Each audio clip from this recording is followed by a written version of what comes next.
A meddling peer has interfered in the ongoing Brexit talks as hopes for a deal to be secured within weeks are increasing. Lord Kinnoul, chair of the Lords EU Select Committee, questioned whether Michael Gove had put the interests of the Channel Islands first.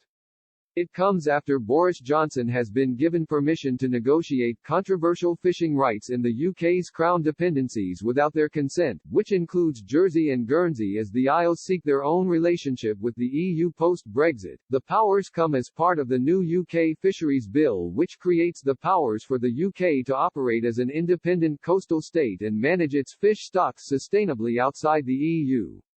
These powers came through amendments of the Fisheries Bill, known as a Permissive Extent Clause, which could allow the UK government to impose new fishing rules on Jersey, Guernsey and the Isle of Man after Brexit.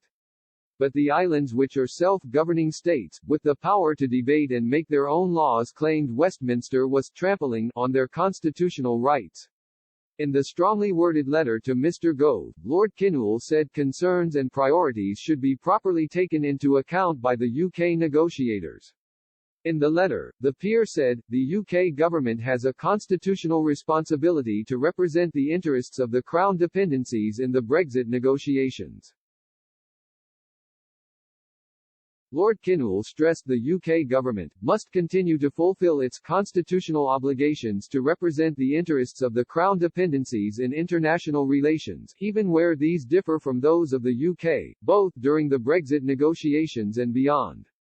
They continued, we, therefore, called on the government to ensure that the Crown dependencies remain fully involved as negotiations proceed and that their concerns and priorities are properly taken into account by the UK negotiators.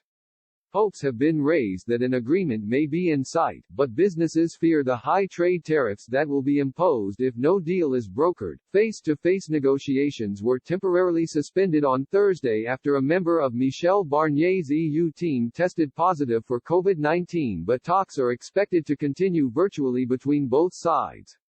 Senator Ian Gorst, Minister for External Relations for Jersey, warned the UK it could undermine the island's interests and agreements on fisheries.